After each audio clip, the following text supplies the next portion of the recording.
Did Ariana diss Selena? Miley hangs out with Austin and a bad Santa. Plus, 1D takes on SNL while Harry takes out Kendall again. All this and more on today's Rundown. Hey you guys, and happy Monday. It was quite the weekend. It was major. I'm Katie Krause, this is Deidre Behar. Hey you guys, oh my gosh, there was a little bit of a controversy that went on at Jingle Ball. Let's have you break down the top story. Yes, Jingle Ball was here at the Staples Center on Friday night in Los Angeles. I was there, I was on hand, I talked to a lot of people backstage, but on stage is what everyone is talking about because Selena Gomez, you guys, had a little bit of a breakdown. She was experiencing all sorts of technical difficulties and at one point even dropped the F-bomb. Take a look.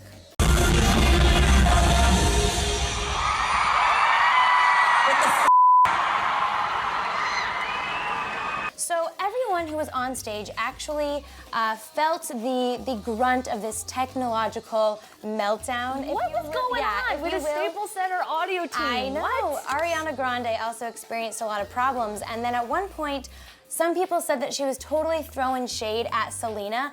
That was not the case though, you guys. Ariana cleared everything up on Twitter. She said, quote, "Oh Jesus, I wasn't throwing shade at all. I didn't even see anyone else's set. I was sick backstage. That's why I didn't even do the carpet. I was just cracking a joke because my mic was off. Everyone had tech difficulties. Sorry if it was taken the wrong way. It wasn't my intention." Now, I can actually speak for Ariana. I know that we actually spoke with her rep before the show, and the rep said she probably isn't doing the carpet. That's why we actually weren't able to interview her because she never once set foot in that press room. She was totally sick. Yeah, exactly. So in her defense, I don't think she was throwing shade, do you? I don't either. I feel like the thing that I like about all the young girl pop stars is that they all seem to really come together and empower one another. I saw the other day, Miley Cyrus was tweeting that Gaga killed it at Jingle Ball in London. I feel like everybody's just really supportive of one another. I highly doubt a girl as sweet and lovely as we know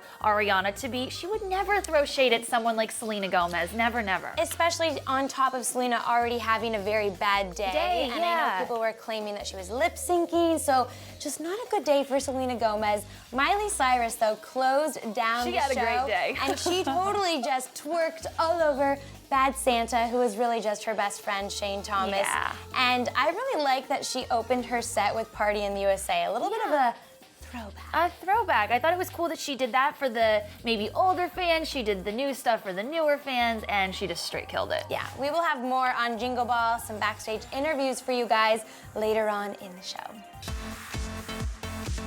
Well, out and about on the other side of the country in NYC, One Direction completely tore up SNL. Not only were they absolutely fabulous with both of their performances, but they showed off that they've got some comedic chops as well. They were in the opening monologue with Paul Rudd, and they just were so adorable and wonderful. They played along. The Anchorman cast came out, so there was really something for everyone there. But I think I would have to say, I think I can speak for you on this one. Both of our highlights came from a Paul Rudd skit where he played apparently the biggest One Direction fan in the world. You guys have to see this. Check it out.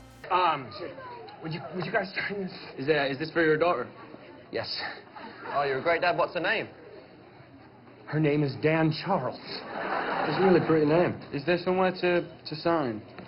Oh, yeah, here. Yeah. Sign it all over my back. Sign that there. You don't know you're beautiful. Who do you think Paul Rudd fangirls the hardest for out of any of the 1D guys? I'm gonna go ahead and say Harry. Yeah, I agree. That's because at one point during the opening, I think it was, or maybe the very end, Harry had like a heart behind Paul's head. He was holding it. And then, get this, you guys, Harry was wearing sparkly, glittery Saint Laurent shoes. Because why wouldn't he? And so I think if Paul had to choose, he would choose Harry. I could not agree more. You guys, if you want to check out their performances, we'll post the links below. They performed Through the Dark and also Story of My Life. Killed it. And just straight killed it. This is a new era for 1D, showing off the musical chops. Do you give it a 10? I give it over a 10. Yes. A 10, 10, 10, 10. Love it. And make sure you guys stay tuned throughout the whole show. We have deets on the lucky lady that Harry took out in NYC. I think you know who she is. Stay tuned. So like we mentioned, Jingle Ball in Los Angeles was here, and you guys, everybody who's just anybody, Truly. hit the stage or they hit the press room. I know that we talked to Austin Mahone, but Austin and Miley were actually hanging out backstage. I saw them. She kind of gave him this hug. They were chatting it up, and Austin gave you guys a shout out. That's right, he told us why his Mahomies are the coolest. Your Mahomies? Yes, they're amazing. They're the best. What makes Mahomies the coolest fans ever? My homies are the coolest fans ever because they're gorgeous, they're dedicated, they're loving, hardcore,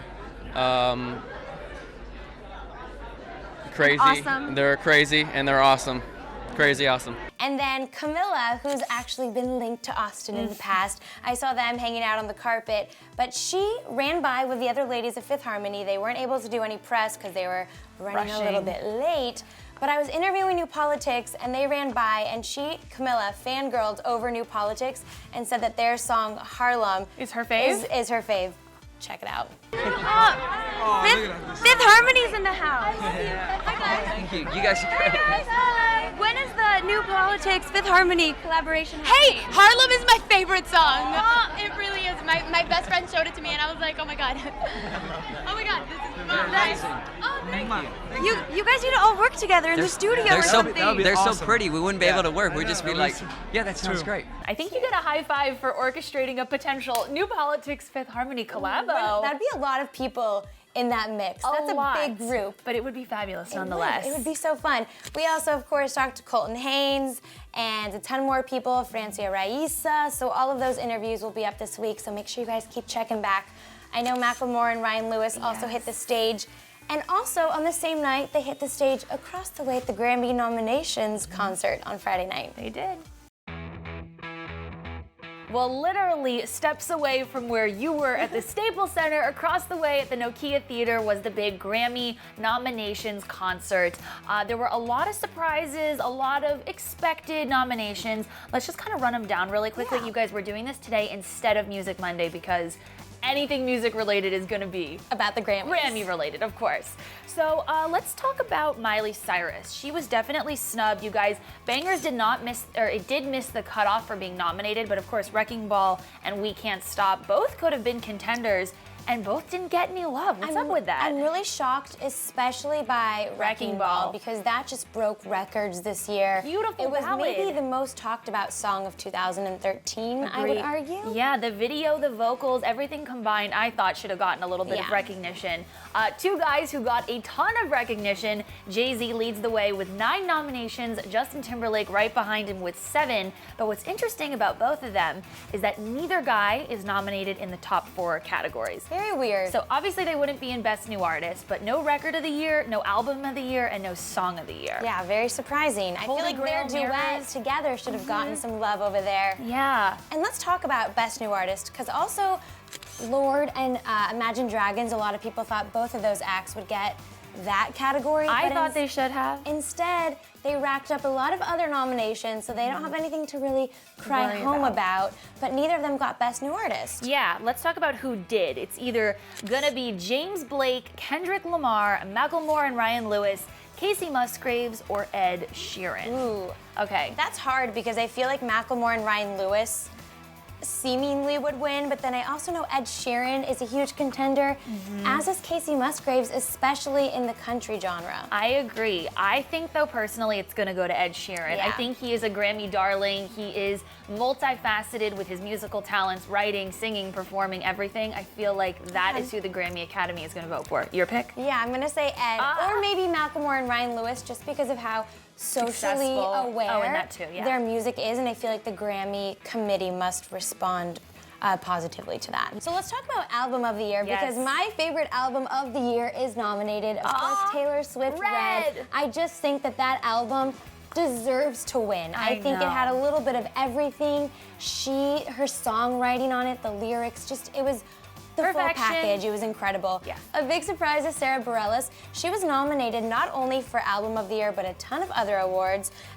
Random Access Memories by Daft Punk also up for Album of the Year.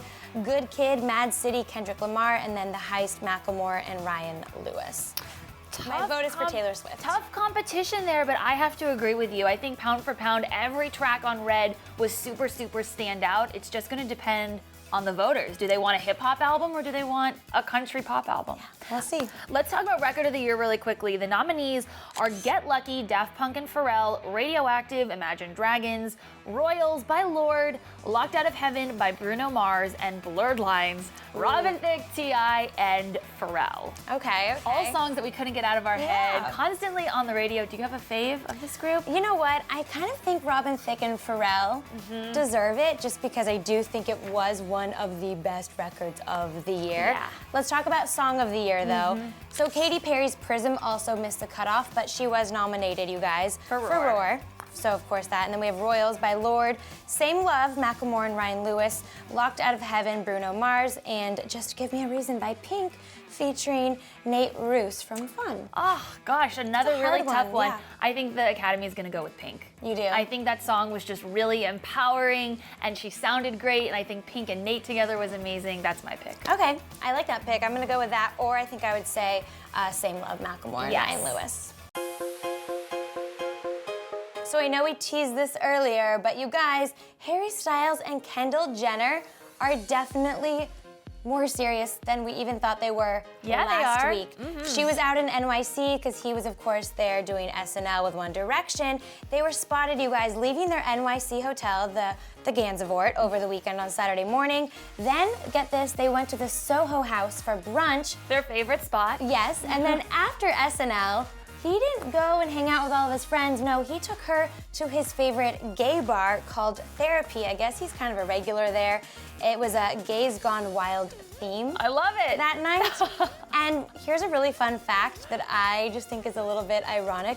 On the same date, December 7th, 2012, he was spotted leaving an NYC hotel with Taylor Swift. Wow. Weird, December right?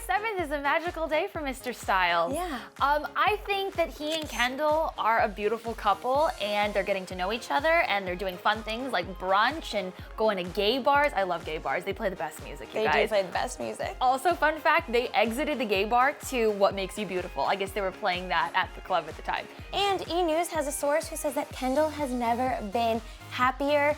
A source said, quote, "I've never seen Kendall happier and more fan-friendly." Oh, wow. Interesting, because she's Isn't it- usually pretty shy. Exactly, so maybe he's bringing out the best in her, which is what I like to Fabulous. hear. Yes. Well, we wish Harry and Kendall all the best. We'll keep you posted if there's any more date action. But from one boy bander in 1D to another boy bander in The Wanted, let's talk a little bit about Siva Kanaswaran. My friend, you are engaged. I'm so happy. Congratulations. You took Narisha off Are you the market. jealous? You know what? Deidre loves Siva, you He's guys. my favorite in The Wanted, but I think he and Narisha are an adorable couple. Loved watching them on the reality show that they had. But it's a really cute story, actually. I guess Narisha was planning Siva a surprise party for his birthday, and he kind of found out about it. So he was like, I'm gonna plan my own surprise, and he proposed to her at the party. The quote is really what gets me. He Yeah. said, quote, "I said to her, I wanted a present I would always remember the year by, for you to be my wife. It was like a military operation to plan the proposal. I couldn't even tell the other boys in the band in case they blew the surprise." He told that to Hello Magazine. Well, I'm glad he didn't tell that Max George. He's trouble. I feel like he couldn't have. I feel like kept the deal. Tom is the troublesome The one. culprit? Yes. Yes. Well, the ring is apparently very beautiful. It's 3 carats, and they've been together for 6 years, so we wish you guys all the best, and apparently they're looking forward to planning the wedding sooner than later. All right, that about does it for this show. Of course, there's no Music Monday because of all the Grammy news that we broke down for you guys. But I have a lot of questions. First of all, Ariana and Selena, do you guys think that Selena blew it big time by cursing on stage? And was Ariana throwing some shade at her? I don't think so. I hope not. I want to know what you guys think of the 2014 Grammy nominations. Are you T-Swizzle fan? Are you a Macklemore fan? Who are you guys voting for? Who deserves to win the golden trophies? We want to know. Yes, let us know in that comment section. You guys can also hit us up on Twitter. And don't forget, like this video, subscribe, and we are crowning a brand new Star and Clevver duet of the week on Friday. So start voting. I feel like it's One Direction's week, so Directioners, Yeah. where Keep you at at? it. Keep Where at it, you guys. at? I'm Katie, she's Deidre. We'll see you later.